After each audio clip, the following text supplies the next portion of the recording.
Hello, everybody, and welcome to this edition of Psicast. I'm your host, Robert Marcy. I'm joined here with Phil Montana.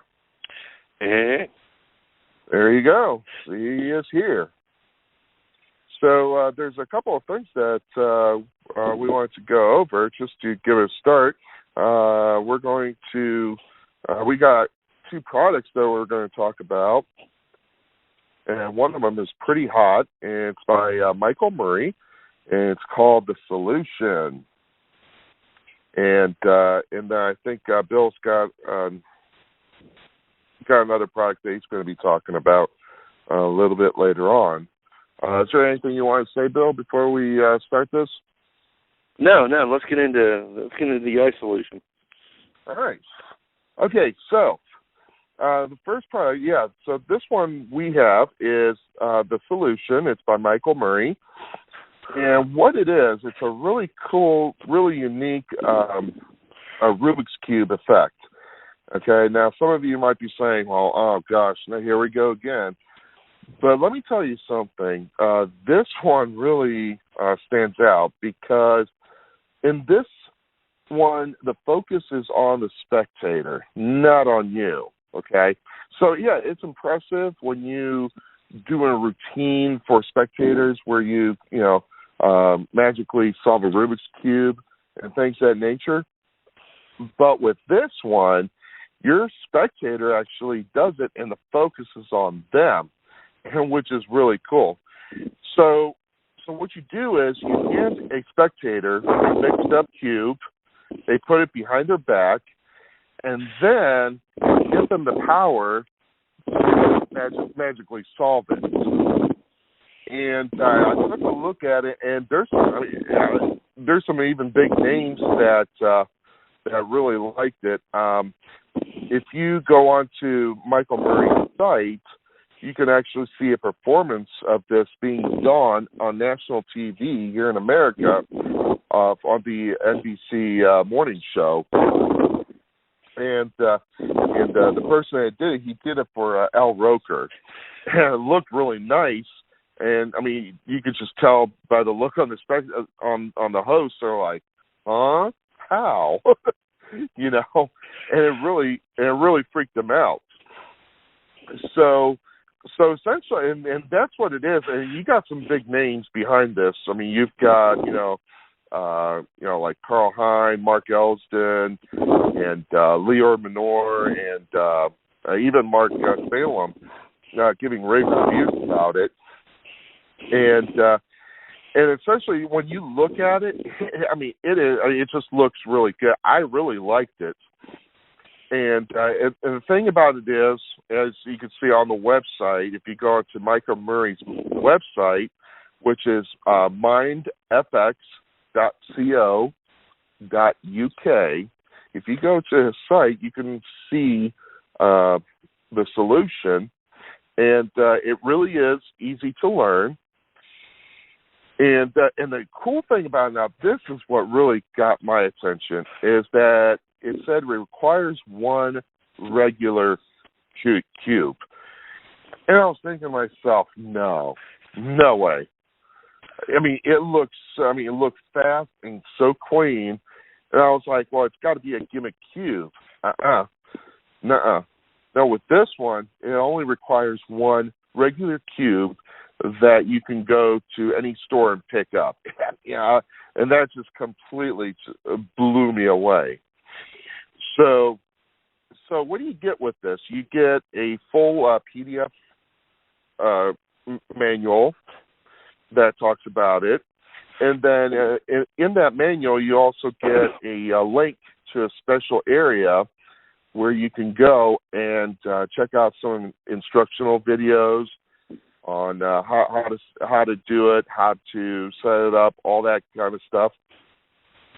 And the neat thing is, I mean, you really, even if you never picked up a Rubik's Cube, with a little bit of practice, you'll be able to do it. I mean, it is that simple. And don't get me wrong, this is not something you're going to pick up today and then do tonight. You might if you put some practice into it, but you do have to put some practice into it. But not as much as you would think. Exactly. There's not much. And so this could be done for magicians. This could be for mentalists, just anything. But it is a really, really cool effect. And that's kind of like what me and Bill talk about all the time, especially Bill, is that we put the focus on the spectators and not on you. Because when the spectators make miracles happen, boom, then you got something going for you.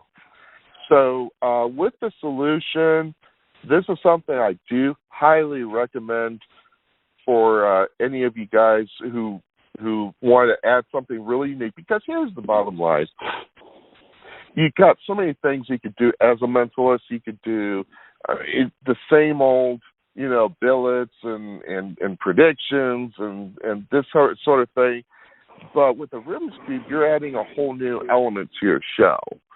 And that's something that people can relate to, because even today, the Rubik's Cube is still hot and popping. I mean, there are championships going on where, there are youngsters and even middle-aged men who are going head-to-head with speed cubing and puzzle solving. So it's still hot, and people know what it is. So definitely highly recommend it. I like it. And again, that's by Michael Murray. It's called The Solution. And you go to his website. It's mindfx.co.uk. Go over there, check it out. And it's only like, it says it's 16 pounds in English dollars, but when you buy it in American dollars, it's going to come out to about, $24 or $25.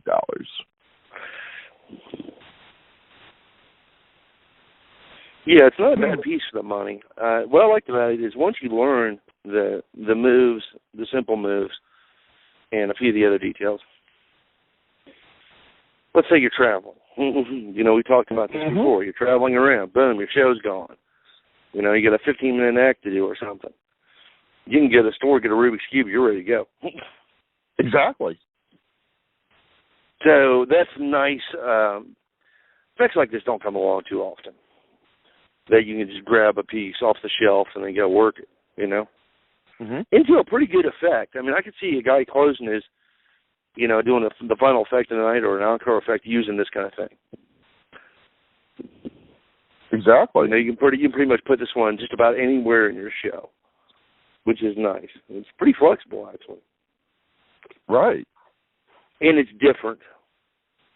So it's mentalism, but it's not, here's a billet, let me tell you what you wrote down, that kind of stuff. So it's a nice diversion from all that. Pretty commercial looking effect too, actually. Oh yeah. But you do have to watch the live performance of it. You get some of the instructions seem like, why would I do that? That seems a little convoluted. But not until you watch the live performance. And when you watch the live performance, that's all worked out for you. Mm-hmm. So the only objection you would have to the whole thing is actually cleaned up and worked out during the live performance. So the only objection I have, I have objections on a lot of effects, but the only one I had at the beginning, when I watched the live, gone. Works perfectly. Right, and it works perfectly as a standalone effect, or if you have another Rubik's Cube effect that you want to use before it, you could definitely do that. But me personally, I would just add it as a standalone effect because you really don't want to do it. It's kind of like going back to where how many card tricks can you do for the same people over and over again? So you don't want to put too many Rubik's Cube effects, as I've seen someone do at a show. They did 15 minutes on stage using nothing but a Rubik's Cube. And, it was okay at first, but then you can notice that the audience were just, then start getting teary-eyed. Yeah, most of them are like that. This one's a little odd different, though. This one, you don't have any of those issues. Mm-hmm. exactly. So do check it out. I highly recommend it, and it's definitely something I'm going to put into my show because and actually it's for the, if you're in the American market, you're going to spend down at $24 plus buying a Rubik's Cube for anywhere from a couple dollars to $7-8 for a little better one. Could be worked with the Rubik's Speed Cubes too, probably. So if you got one of those already from the other effects, you're pretty much ready to go. Right, exactly. It's kind of a nice. It's a nice premise, actually, and it grows on you. It's not something you would think, okay, Rubik's Cube, maybe pass. That would be my first thought. You know what I'm saying? If I just heard about it, I'd probably pass. Yeah. But after seeing it, you're like, well, there's quite a bit there. No long PDF, 16, 17 pages, something like that. Yeah. I would say that if it was about like 5 or 6 videos, upwards to about another hour or so, hour and a half of content. Looks pretty good, actually. Yeah. It feels good. And I could see that working in a lot of different venues. It's not going to work in the particular venues I work in because, that would take a lot of effort just to be able to pull something like that off. Although there is a way to work it in that kind of venue, but it'd be a little bit on the convoluted side. But other than that, I liked it.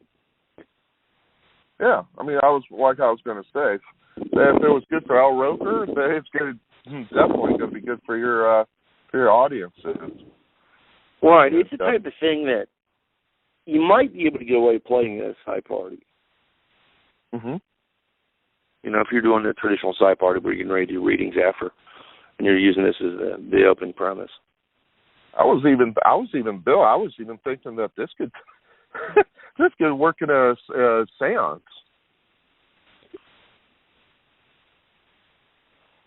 Let me give that some thought. It could. I think you'd want to take like the Michael Baker approach to it, actually. Mm-hmm. Where you place the cube in the box. They mix it up or whatever, they take it and you place it in the box, and then at the end of the night, it's solved. Yep. Because the amount of movement you actually have to do on a cube is pretty thin to be able to get it from, problem to solution. And then you can reset it with one hand, too. That's always nice. Right. He talks about the one hand operation, which is really pretty much the gem of the whole thing. Right. I actually kind of growing on me. Yeah. Now that we think about what are the practical aspects. We just talked about the box. We had an audio program on the box, and I would say this is something that could potentially be worked in. Yeah, and if you're doing children's seance with Ash, Mhm. the children's diary that was written by the psychologist, you could have the Rubik's Cube there, or if you had the right time period, or a variant of that if it was in the right time period. This is totally owned by child of the seance or something. You can go a lot of different directions with this concept. And that's one thing that I actually liked about it. Right. So, although you can perform it like Michael Murray and just kill the audience with it too. It's killer. It really is. Michael Murray. He's got some really good thinking behind a lot of his effects, and I know he's always working on new things, and so we'll definitely keep an eye out for him. He's got really good thinking. He's got a lot of other great routines out there that are just killer. It's just like the type of out of the box type of thinking that we appreciate in, let's say Tom Phoenix. So. And how often do you see effects that you can work on, like a short segment on a news show? Yeah, not many, because you're already set in what type of effects you're going to do in your professional shows. Yeah, this is one of those things that you can work on, and you got a 5-minute spot on the news show, or whatever it is, 10 minutes. Yeah, on national TV. Yeah, so it's got some strong potential. I don't know if there's any restrictions on TV performance on this. I didn't catch that, but there are. I'm sure you can contact Michael and let him know what you're doing. But yeah, it's kind of a cool one actually. Yeah, I really liked it. Yeah, I mean, it's interesting. I mean, it's got a lot going for it. Mhm. And it's one of those that's gonna grow on me. So it's not like it's immediate, But I do see potential in it. And I usually don't see potential in a lot of things. Because I'm like, that's great. That's a rehash of this. That's a rehash of this. That's a rehash of this. He does give credit to other people on some other earlier Rubik's Cube work. But this one's kind of a different premise altogether, really. I really like that. Yeah. Because, I mean, you're switching up, getting into the audience, having the audience actually work the effect. Or, they're the star of the effect. So it's got a lot of advantages in that aspect. Mm-hmm. It's where it's not all me type thing. But it is a little bit of that. But it's not overkill on that. I really like that. Right. So, yeah, a definite winner from Michael Murray. And, again, guys, check it out. Again, it's at mindfx.co.uk, and it's called The Solution. Yeah, I got one. Larry Balkin. Some of you may remember him from commercial or cold reading books and a few of his other publications on Bizarre Magic. Has just released a book, well, not just, a couple months ago, yes, I just found out about it. Just released a book called Jar Boy and Other Tales of the Paranormal. That's JR space BOY. And Other Tales of the Paranormal. It's Larry Balkin writing stories about kind of bizarre paranormal stories, actually. There's no tricks. Not a trick book, not an effect book. But it is, Larry Balkin writing about paranormal events and paranormal subjects, and really kind of a cool idea, actually. I mean, if you've got his Bizarre Magic, you know how good his Bizarre Magic book is. And the best one, ready? $15. Available from Stevens Magic Emporium. Now, what's really interesting about this is pretty good. I talked to Mark today briefly. Finally got a hold of him. He has a few copies in stock. He's limited on his stock. So, when it sells out, it sells out. But he's got a special. If you looked on the website, if you buy $25 worth of stuff and you click this special link, okay, there's a special section for that book, you can get the book free. Oh. And only spend $25. So, I mean, if you want something from Stevens, you can grab that and get some, reading material. Yeah. Kind of a nice subject. I actually like that idea, though. I've got quite a few books that were written by magicians, mentalists, performers that are not, trick-related. They're actually quite interesting. We talked about Gallo's book a while back. Or not Gallo, Vinny. We saw him in Vegas. What was his name?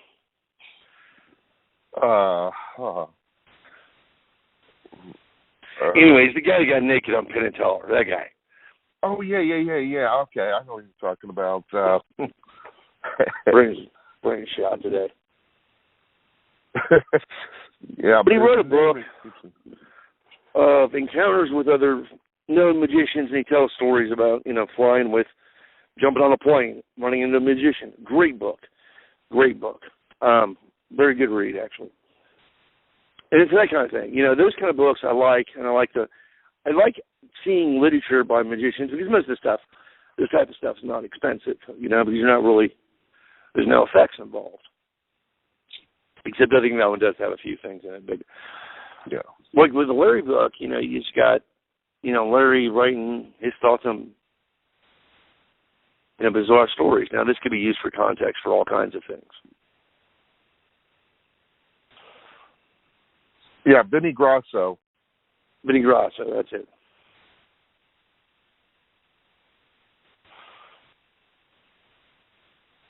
But, you've got some really interesting stuff out there. And this Larry one looks pretty good. I mean, his cold reading book was $255, so, $15 for this. If you already own that, it's pretty cheap. It's bizarre magic, I think, for $160. 150, right. 160. I mean, you get the picture. This is a good buy. Just to get some Larry Balkin writing.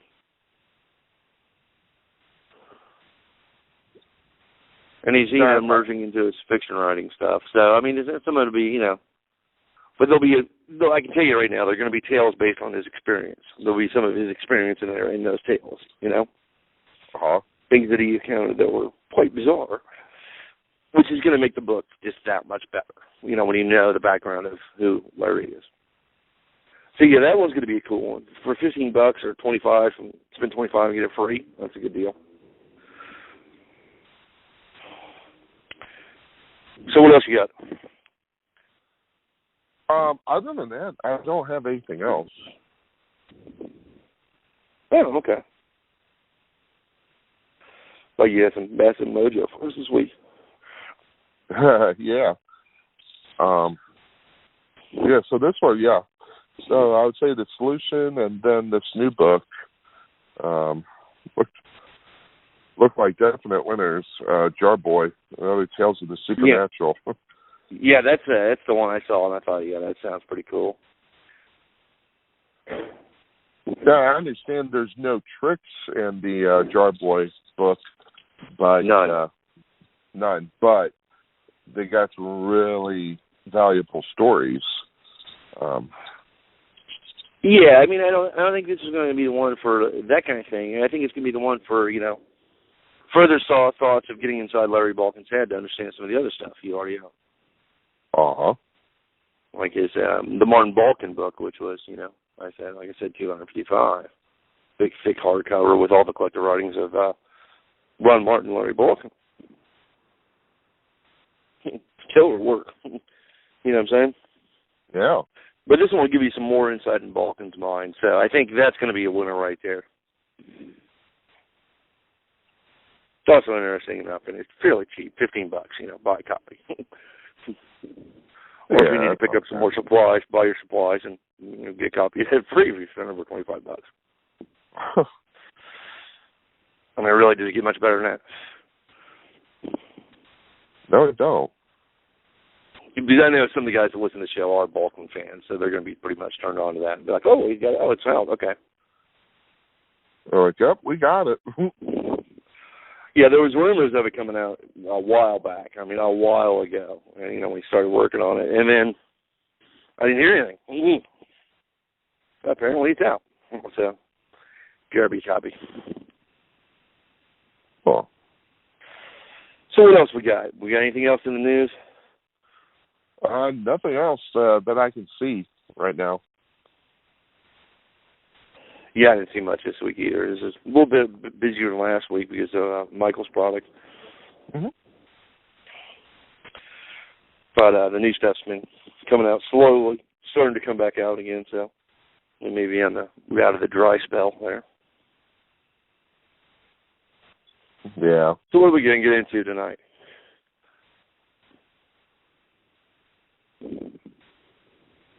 Well, that is the eternal question, isn't it? Yeah, this is an off week. We got Chris Walden next week, for those of you who are still tuning in. We're kind of in an off week right now because we got a lot going on in our other lives. So we're a little off on this one, so deal with it. Right. We got a lot of stuff going on, so. But yeah, this new one seems.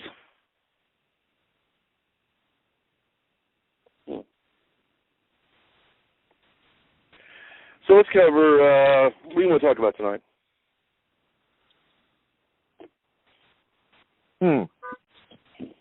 Well, we can talk about... Pick a topic quicker, I will. All right. And you're stuck with it. All right. Clairvoyance effects. First thing that just popped into my mind. What's that? First thing that popped into my mind, clairvoyance effects. There's quite a few of them. You mean like true clairvoyance, or you want to go psychometry? Well, let's do true clairvoyance. Okay. First, pull up a definition on that. Let's make sure we get it defined for everybody that doesn't know the lingo. Okay. All right. So the definition for clairvoyance is typically the ability, it's the ability to perceive matters beyond the range of ordinary perception. Which is theoretically ESP. Mm-hmm. Extrasensory perception. Right. Which is interesting. Now, whose definition is that? That is Merriam-Webster's definition. Now, let's pull up the definition from someone else and see if they're the same. Okay. All right. So let's go ahead and do this one. Okay, they took that from there. All right, here we go. Okay, the supernatural power of seeing objects or actions removed in space or time from natural viewing. Oh, so there is a difference in definitions. Absolutely.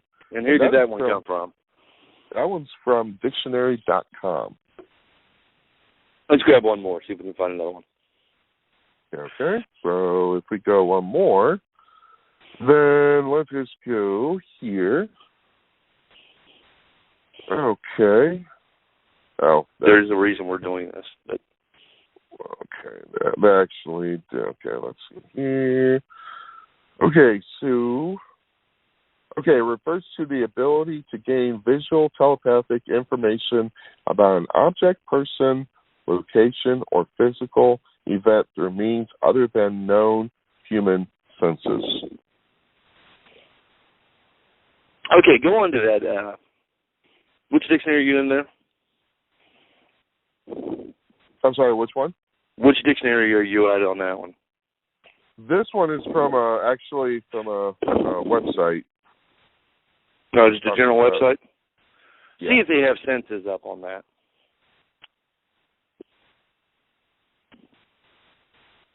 What was that website we just used? Well, I used Merriam-Webster first. Second time I used dictionary.com. And the third time is crystallinks.com. Crystal Links. Okay, so look up senses and see if they have senses listed. Okay.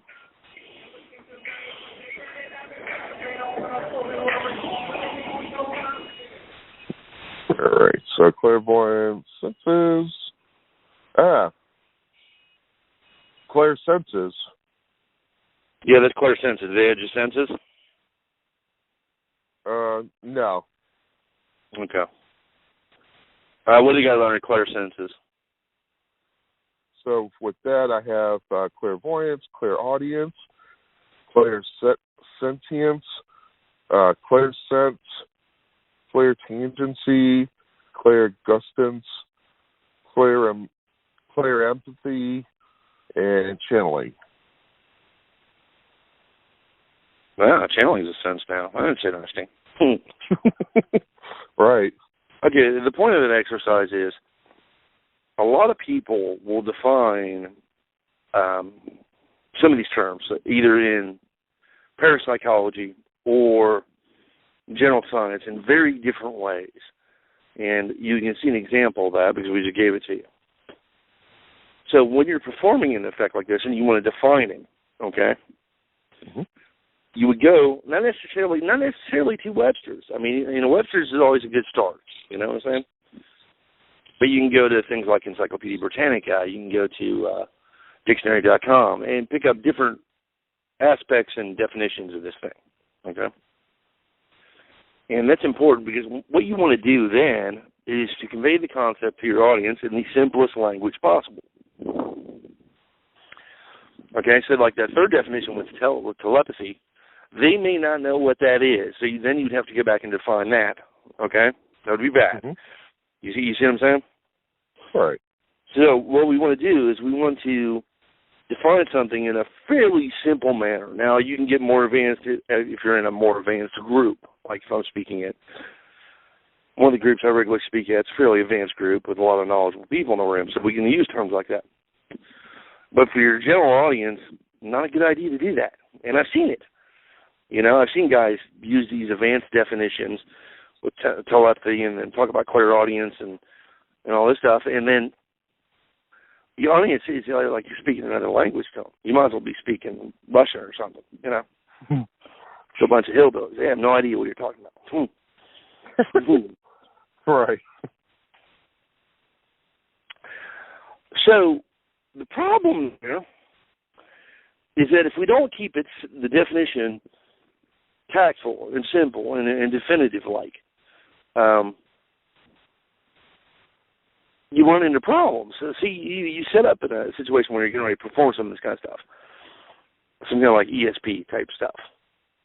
Card matching is a good one for this topic, you know, like ESP card matching effects, which there are thousands of, actually.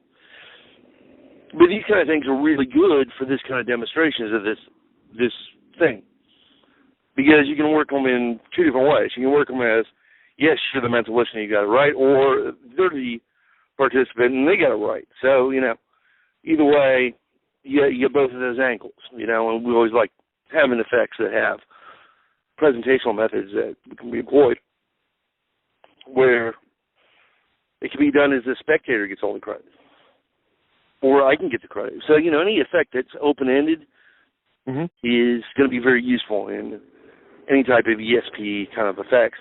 The other thing about ESP effects, and we're going to go back to a comment from Mystic Alexander, your effect, doesn't matter what effect it is, right? But whatever you choose has to be a matter of opinion as to whether it was real or fake. Uh-huh. That's right. Loud one. Rolling too fast. Choo-choo.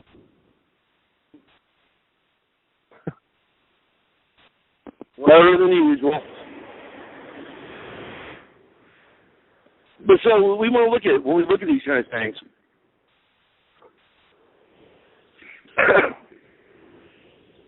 God, it's loud. It weighs 2,000 pounds. Unbelievable. The junk they still roll down the roads on the tracks. So when we look at these kind of things, you know, we want to get a fairly simple but concise definition. The problem is, as you just experienced, there's going to be multitudes of definitions, okay? And in this case, I might go with Merriam-Webster's, right? Uh-huh. Because it's probably the simplest definition. Yet it's probably the most vague. Right? Mm-hmm. And with that, I'm going to look for an effect that has, basically comes down to a matter, like Mystic Alexander talked about, a matter of opinion whether it was real or fake.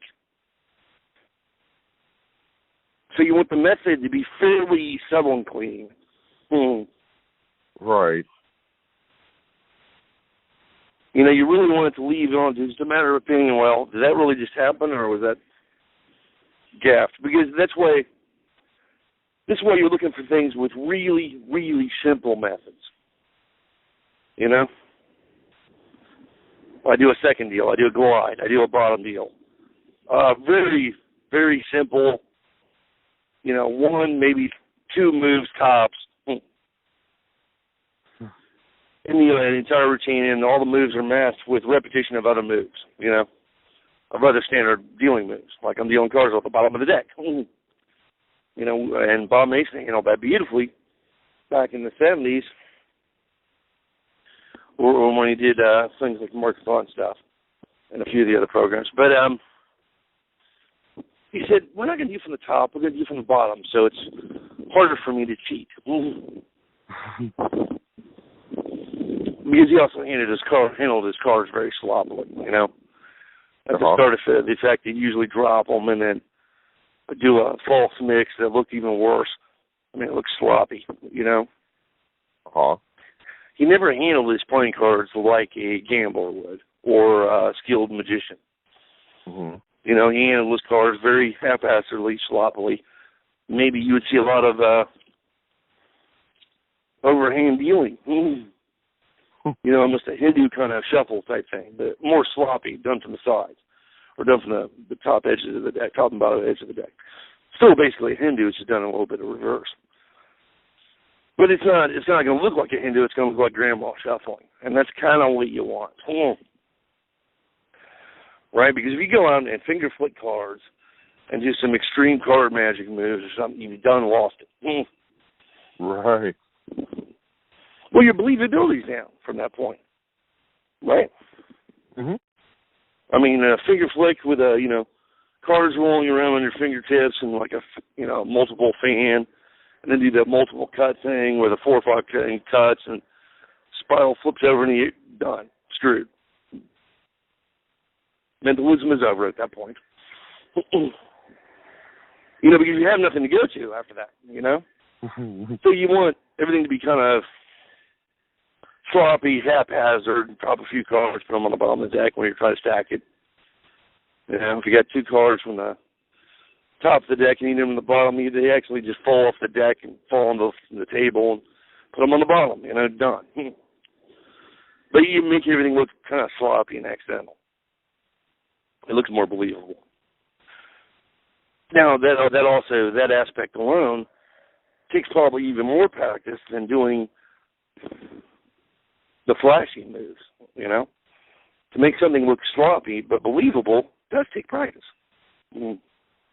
Right. And, that kind of thing definitely adds to this whole clairvoyance type atmosphere. Because, let's think about it. If you went to a real psychic, at a psychic parlor that maybe does tarot cards, there's nothing going to be fancy about that. You know what I'm saying? Although, there may be things built into that environment, but there's not going to be any flash. They're not going to fan the cards out. There's none of that going on.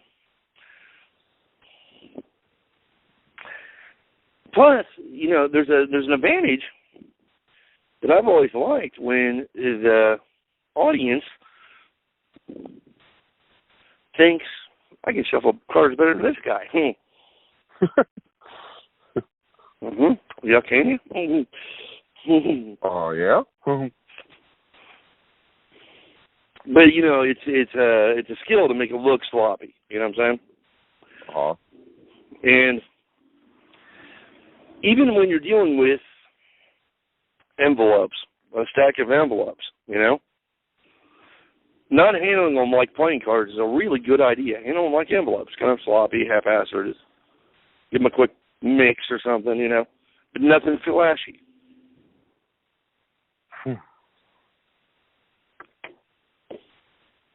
Which will help make the effect look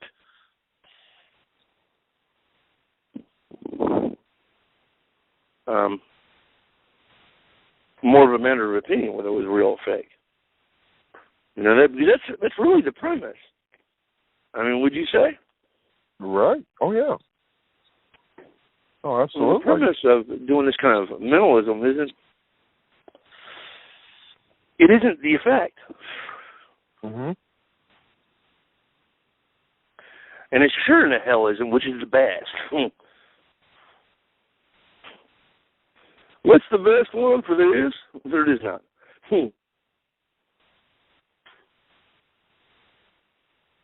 You see what I'm getting at there? Oh, absolutely. What's the best, Swami? What's the best inside? What's the best? Forget about it. You're helpless.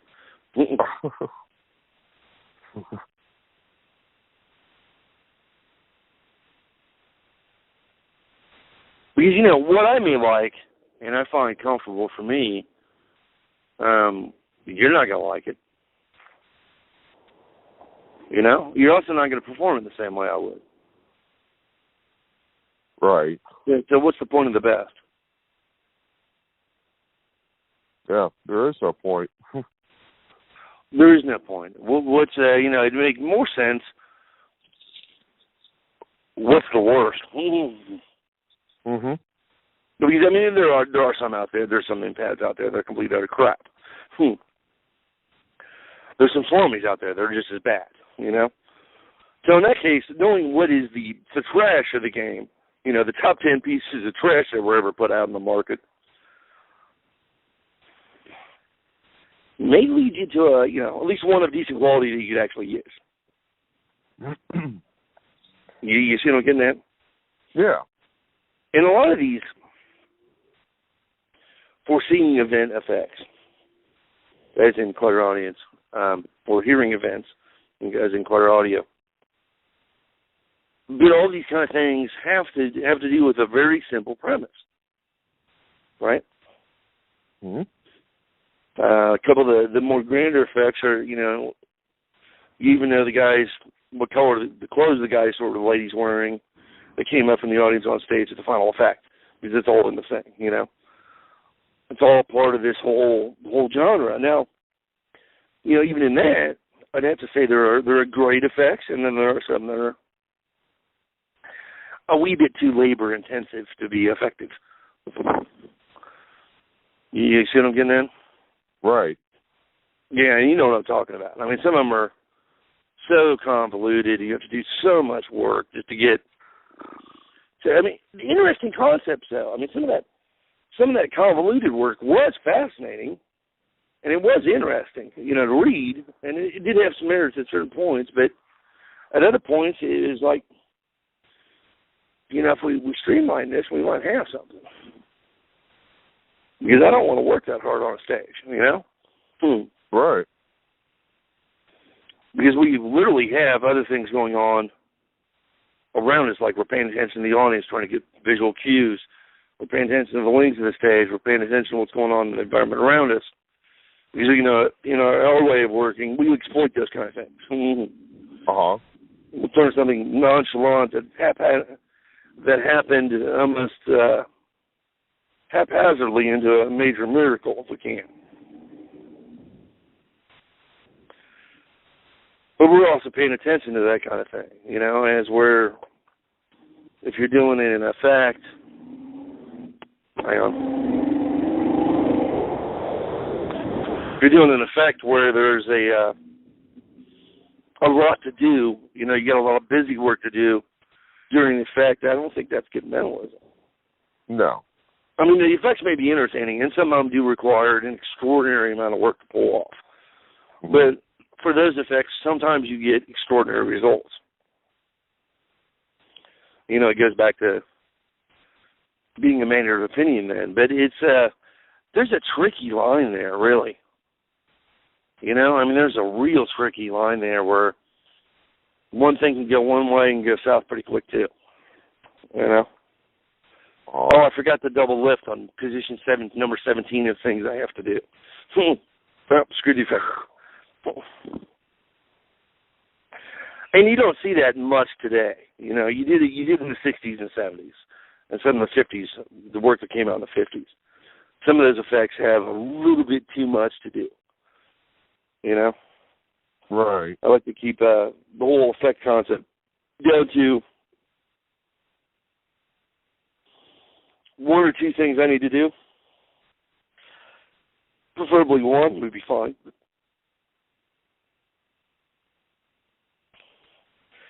So I can work on things like engaging the audience,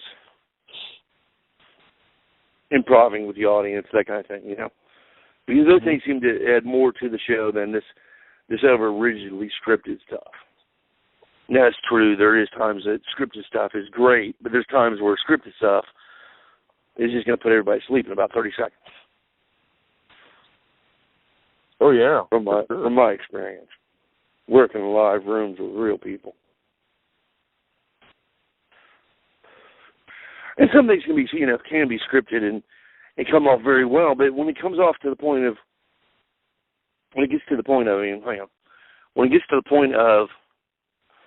trying to make the effect look like it was a matter of opinion, whether it was real or not real, then over-scripting doesn't work.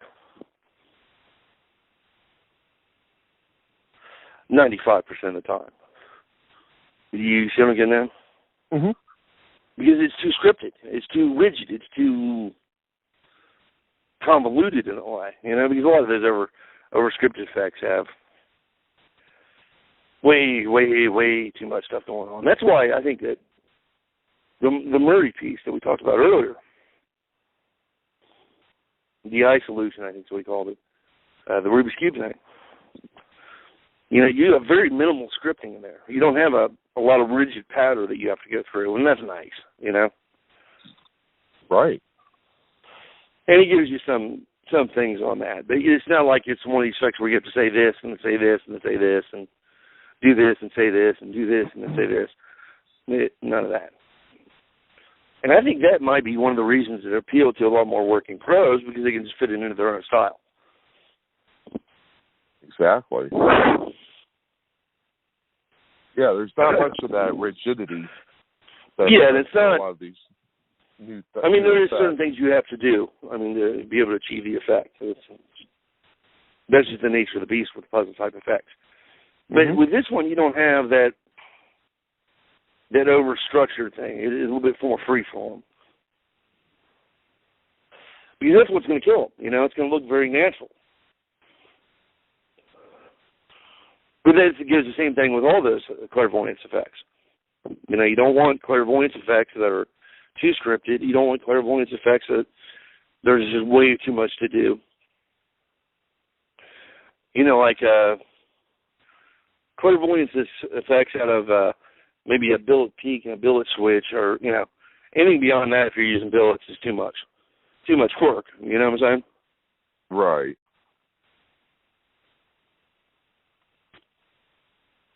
Because then you got to structure all that stuff on the offbeats and stuff, and it gets more complicated as it goes. Where the same effect could have probably been done, frankly, pre-show without an impact. Right. Yeah, literally, pre-show with an impact. But the problem with that, here's the problem with pre-show with impact. How much pre-show with an impact can you actually do in one show? Very limited. Without someone being nosy and suspicious. Right, and that gets into a concept where how much can we do? How much of this type of thing can we do in one show and still make it a decent show? It's a perpetual question. How much is too much? How much is too little? Both sides apply to that question. And it's just an interesting way to think about it. What do you got? You there? Yeah, I'm here. What do you got? What's your take on it? No, what's my take on it? My take on it is that you want to use a very, very little pre-show as possible. Because, I've had a time when someone came up to me and say, hey, it's like, I noticed that you were going around the people that you called up to the stage later on. Okay? So there are some people who watch you closely, from the beginning, middle, and the end, so before your show, during your show, and after your show. So I guess, that's something that we'll have to cover in a future audio program on how to do right pre-show and how to counteract those types of people, because there are some very observant people in your audiences. And I had to learn that the hard way. Yeah, because you thought your audience were dumb. They didn't know the secret method. No, they knew the secret method, dude. Exactly. They knew it better than you did. Yeah. That's why it's always a concept with me. It's less is more. If I can get the object to do what I needed to do without getting in any weirdness, we're going with straight object. But right. What's your take on clairvoyance? My take on clairvoyance is that I mean, it's definitely a type of, how should I say, a premise that can be worked many different ways. Like, for instance, like when you said, like, it could be performed as something like remote viewing, or something that could be worked on as a psychometry routine. So there's many different directions that you can take that, because, I mean, with telepathy, I mean, it's pretty cut and dry. You're reading their thoughts, or they're reading your thoughts. Okay? And same thing with prediction. Yeah, you're making a prediction. Yeah, that's one thing. But with clairvoyance, there's so many different angles that you can take it, that you can cover the same aspect in many different ways and make it entertaining. So, I know that Bob Cassidy has a really good RV routine that he has published. I forget what the name of the book, but I liked it because he was really heavily into remote viewing. I mean, he has studied hours and hours and hours of material. Maybe, I mean, we could probably say years. He was really thoroughly devoted to that. I mean, we're talking about the real stuff, not the mentalist stuff, but the real stuff. And, yeah, because there's a premise in remote viewing that I think every mentalist needs to take a look at. Yeah. And they need to take a hard look at it. Or at least if they're using, let's say they're using NLP, They're studying NLP. Well, they should probably study remote viewing along with it. Oh, absolutely. I wholeheartedly agree. Because, I mean, you got so many other things in NLP. You got like submodalities, chunking, all that type of sort. And by themselves, maybe they don't work. But when you mix it with either remote viewing or hypnotism, then that's when it starts becoming really effective. Right. And then they need to study things like cold reading. Mm-hmm. Now, on cold reading, you're not studying cold reading the way most of the mentalists would think about it now. I mean, the neat thought in cold reading is that is the whole answer and solution to everything. No, it's not. No. You need to study cold reading in its core. I mean, from Herb Dewey forward, study all the books on cold reading. But there is elements within cold reading that are highly effective. The problem is there's also just as many elements of things not to do in certain environments. Uh-huh. Like cold reading, you use one environment, you go work a psyche fair or something trying to use cold reading, that is bad. Yeah, you're going to fall flat on your face. Yeah, because you are going to get stuff wrong continually the entire day. Yeah. You would have went with intuition, maybe some things you're picking up on your senses from remote viewing, you are going to be far, far better off than, right. going into the other way. It's just a different way, a different approach. Yeah, absolutely. I mean, would you say that Herb Dewey's stuff on cold reading is excellent? I know he's got some on hot reading. I know he's got a whole stuff on that. The Red Hot Readings. Yeah, that was his first book on cold reading from the 70s. Yeah, Red Hot Cold Reading. And then we got Psychobabble. Anything he wrote with Thomas Seville is going to be pretty good, generally. Uh-huh. And this guy has some really great stuff in it. And then, later on, there's other guys came along, and everybody says, yeah, this works better. Well, I'm like, no, it's not. They quoted Herb Dewey. That ploy are all based off Herb Dewey's work.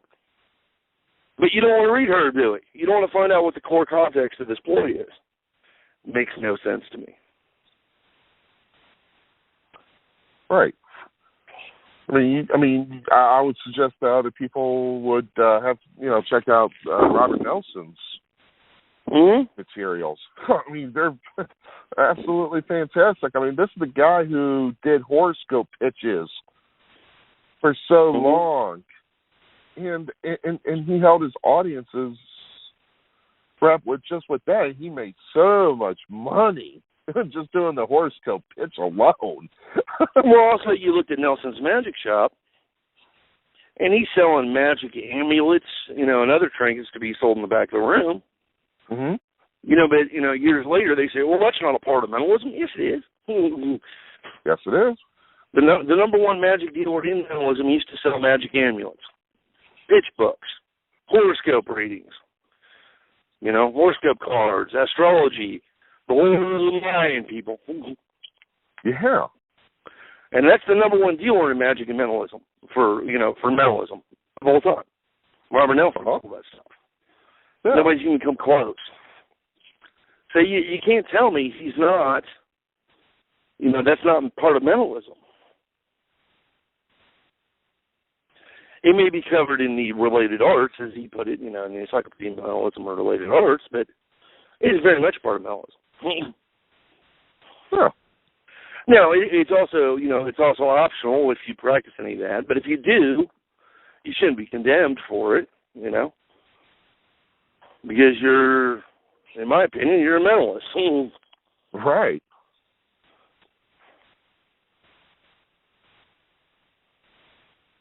Yeah.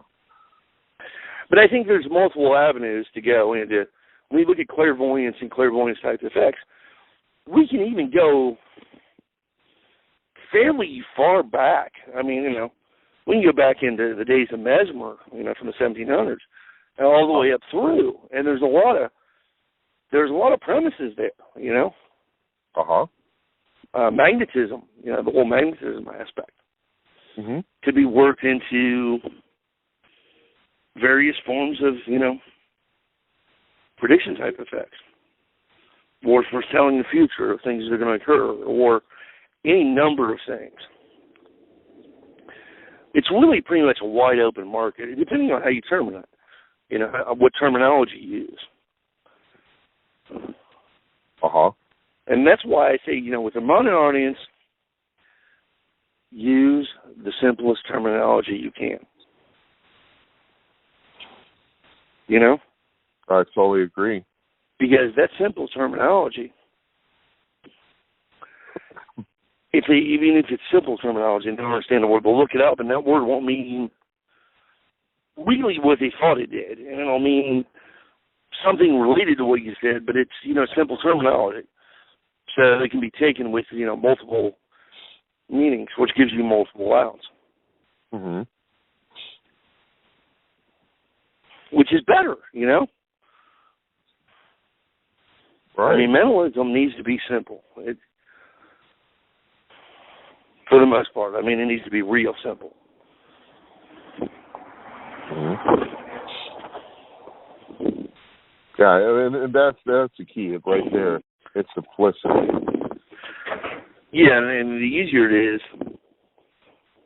the easier it's going to be to perform. Yeah. Hey. Hang on one second. I'm going to tell it.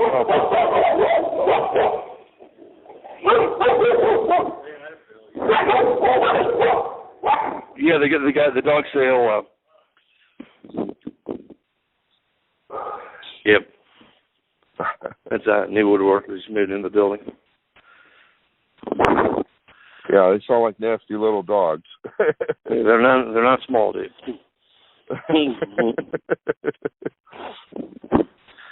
Yeah, some of those dogs are quite big.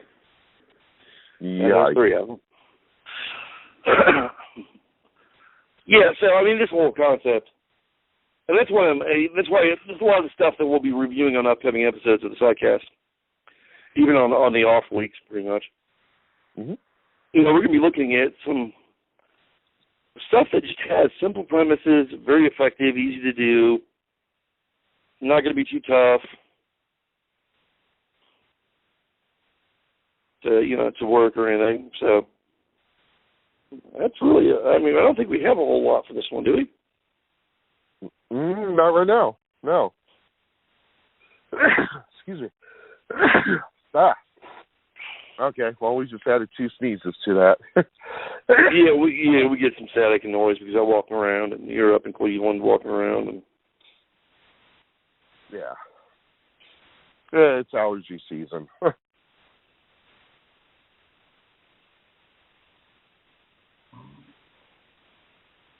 But yeah, so I think that's it for this one. Unless there's anything else you want to say. No, I'm just checking the law sheets to make sure we didn't miss anything, but nah, not much this week. We'll see you guys next week with Chris Walden. We know that show's going to be kind of busy and packed, and we got a bunch of stuff to talk about on that one. So, yeah. And an update on Dragon Skull. Ooh. Yeah, he said Dragon Skull coming back, baby. Oh, yeah. And we'll have Chris. Chris has been working on the back end of it. It's going to be down for the next couple of weeks, but soon it will be relaunched, so stay tuned for that. That's going to be exciting news, and we'll cover all that next week. So,